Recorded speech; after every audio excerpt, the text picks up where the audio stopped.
Something is happening in backend engineering right now that's splitting developers into two groups.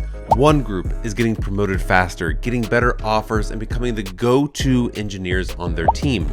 The other group is working just as hard, writing just as much code, and going absolutely nowhere. And the scary part, the second group has no idea they're in it. In this video, I'm going to walk you through the 6 biggest shifts happening in backend engineering right now and give you the exact playbook to make sure you're on the right side of every single one. Before we get into it, this video is sponsored by Shopify, and they're relevant to one of the shifts I'm going to be talking about today. So stick around for that. Starting with number 1, the CRUD Ceiling. Here's the thing. 5 years ago, if you could build a RESTful API that talked to a database, you were in a good spot, maybe even hireable. That was the bar. But here's the problem now. The bar has been raised so high that what used to get you hired before now barely gets you past the resume screening. And most backend devs have no idea this happened. And that's why I call it the CRUD Ceiling. The rise of AI-assisted code generation means any developer can scaffold a CRUD application in minutes using something like Claude Code or Codex. Companies know this, you know this, so that no one's no longer impressed by your ability to build a to-do app or a blog API. The new baseline is, can you build systems that handle real traffic? Can you build systems that has real business logic? Job postings from 2024 to 2026 show a measurable shift in all of that. Many of the backend roles now list event-driven architecture, messaging queues, and asynchronous processes. The developers who are getting promoted fastest right now aren't the ones writing the cleanest code. They're the ones who understand the full system, how data flows, where bottlenecks form, what happens when things fail at scale. This is the gap that no one really teaches, but it's the gap between writing code and actually engineering systems. If you've been a backend developer for 0 to 2+ years and your main skill is I can build RESTful APIs, then you haven't really grown that much. A lot of people will have years of experience, but they've done the same thing every single year. The shift that's happening demands that you expand into infrastructure, that you expand into observability, and it demands that you expand into system design. Now, even though there is a CRUD ceiling, that doesn't mean CRUD is going away, but CRUD is evolving, and it's evolving into something that I'm calling the new consumer. For years, your path to backend engineering was clear. A user clicks a button, a front end sends a request, your API handles it. That model isn't going away, but a new layer is emerging on top of it. AI agents. And they're becoming the second consumer of your backend product that you need to start designing for. Companies like Shopify are already building for this, and they're designing the entire platform around AI agents. That should tell you where the rest of the industry is heading. Think about what's happening right now. AI assistants are being embedded into every product. They're inside your email, your project management tools,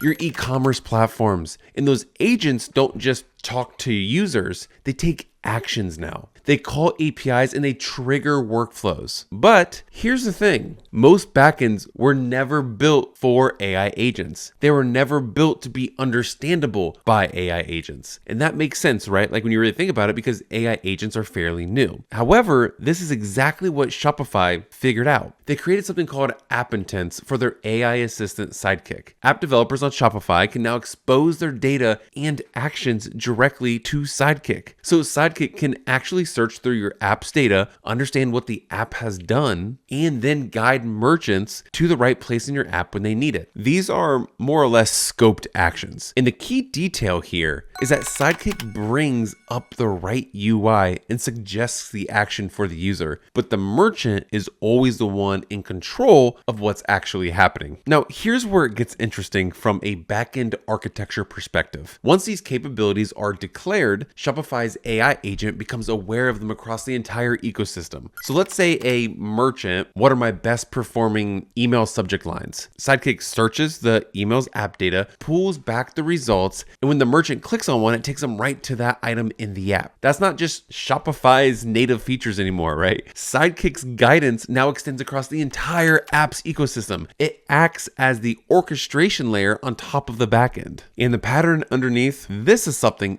every backend engineer should understand. It's essentially a capability registry. Your service advertises what it can do with structured inputs and outputs. An orchestration layer, in this case, is an AI agent, discovers those capabilities and routes requests to the right service at the right time. If you think about it, it's the next evolution API design. We went from XML to REST to now declaring capabilities for AI agents that can reason about them. What Shopify figured out with app intents is that the declaration layer is the key. It's not enough to have good endpoints. You need to tell the AI what those endpoints mean in human terms. What problem does this solve? What should be called? What does the user need to provide? That metadata is what makes your backend agent consumable instead of front-end consumable. If you're building any backend service today, you should be asking yourself a question that almost nobody is really asking themselves yet. How would an AI agent know what my service can do? If you want to learn more about how Shopify is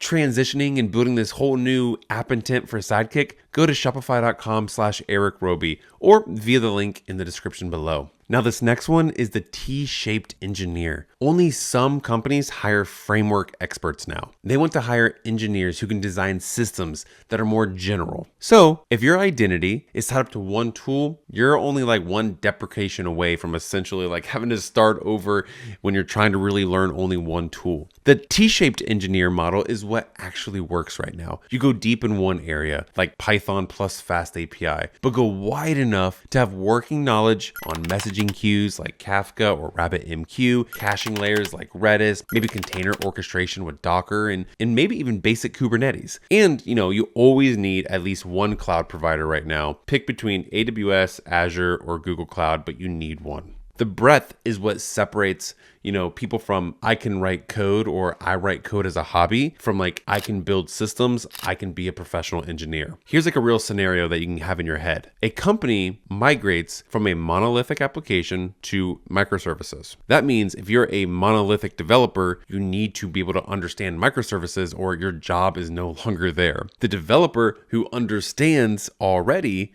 service communication patterns, API gateways, and distributed tracing can adapt to any framework because they understand the principles underneath. The framework is just syntax, right? It's the patterns that transfer between different, languages or frameworks. And that shift isn't about learning everything. It's about understanding patterns that transfer. If you understand dependency injection, you now can use dependency injection in Spring Boot, .NET, Fast API, whatever it may be. If you understand event-driven architecture, the specific message brokers barely matters. Invest in the concepts, not just the syntax. So here's my question to you. What part of this T-shaped backend engineer do you think is the most confusing? Leave your question in the comments below and I'll respond to everybody and try and clear up as much confusion as possible. Now let's say you're learning all this stuff and it's all looking good. There's still something that you need to do, and that's get it working for the public or at least live for other people to see. And I call this the deployment desert. And this one hits close to home. I once asked a junior developer on my team to deploy this feature to staging. They looked at me like I was asking them to defuse a bomb or something. They wrote beautiful code for 2 weeks, which was the last sprint, but did not know how to deploy to stage, not even production, just deploying to stage. And honestly, that made me start reflecting that I didn't know how to do that either. The old model was simple.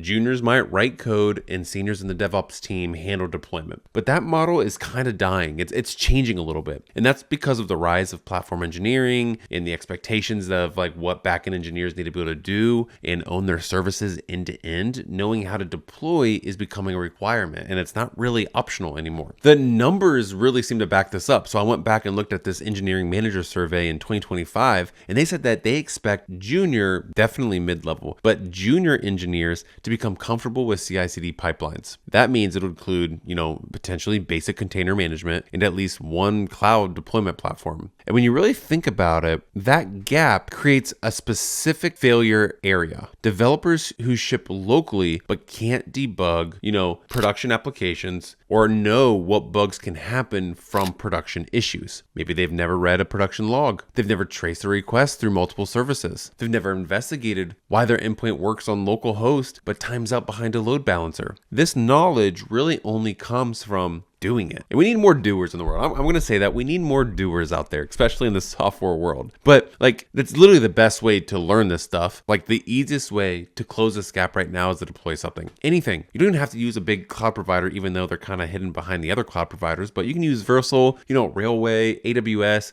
just simply set up GitHub action pipelines that runs the tests and auto deploys. Add basic health checks because you're going to use that in production. Now, if you do just simply that, you've probably touched more areas of software than 80% of people applying out there. It doesn't have to be perfect, but it does have to be somewhat real. And being extremely technical is huge, but there's one thing that potentially overpowers being technical, and I get a lot of pushback for this. So I'm kind of, you need to be technical to get in the door. But there's one thing that is crushing people wanting to break in. I'm going to start this by telling you a story of two engineers I worked with. They had the same experience, same technical skills, essentially. They were the same level. One got promoted to senior in 18 months. The other is actually still waiting after 3 years. The difference had nothing to do with their code. It had everything to do with one thing that most backend engineers ignore, and you guys are going to roll your eyes, but it's communication. Backend engineering has become increasingly cross-functional, which means like you're going to be part of different,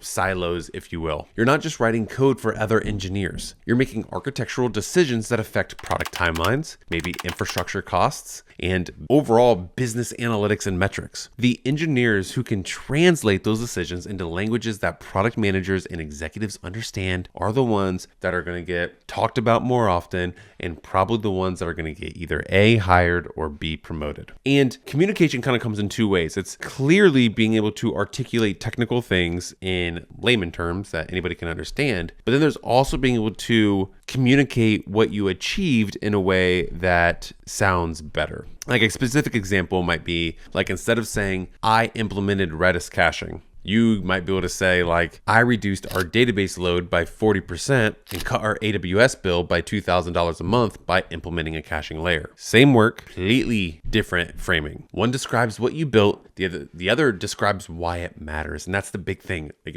if I wish underscore like why it matters. And the second version is the one that shows up when people need to get promoted. Writing architecture decision records, maybe documenting trade-offs and presenting technical proposals are now soft skill requirements for backend roles if you're trying to break in or get promoted. I don't care where you are in this cycle. If you can't explain why you chose PostgreSQL over MongoDB in a specific use case in a way that a project manager understands, you're probably not ready for mid or senior level. The engineers who I've noticed like keep getting stuck forever are usually the ones who think, I just want to write code. I just want to, create my feature and move on. And that's fine if you want to stay at the same level. But if you want to advance, you need to treat communication as a technical skill that's just as important as your ability to optimize the database query. And here's the thing that's so unique about backend engineering, and that's to so many people, it's invisible. It's only really visible to the product team, and it's really only visible to the product team of the people working on the backend engineering. So that's why I named this last section the invisible resume.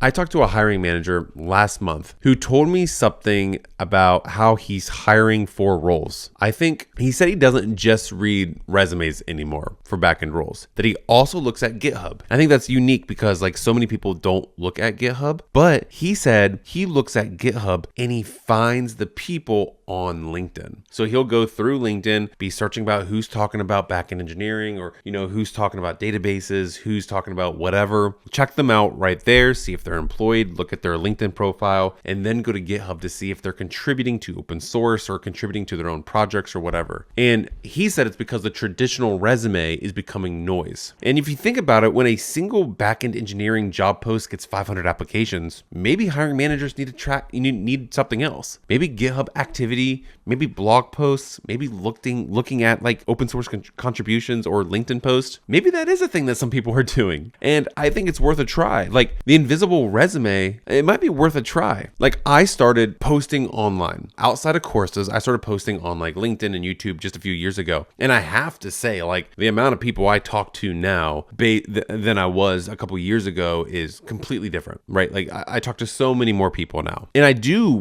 and I know it's a contributing factor due to me posting publicly, right? Like becoming, my brand as the fast API backend engineering guy. And that's not a horrible spot to be in, because I am a backend engineer, but it's unique in the fact that when people want to look for backend engineers, Coding with Roby brand can show up. And I think that's so important that when I talk to people trying to break in, you can keep coding and keep building, which I think you should always be building. But I think there's a lot of merit in either A, building in public, and creating in public is when you kind of go to blog posts or social media. Now, I do think it can at times be an overkill. Like a lot of people are like, you need to post every single day if you want to grow. And I'm not saying how to become a technical influencer, right? I'm saying how to get your persona, your brand of just who you are shown to the people that are looking for what you are. Hope that sounds good. Anyway, the shift of these items have already started happening. The question is whether you're going to catch up or, be left behind. Until next time.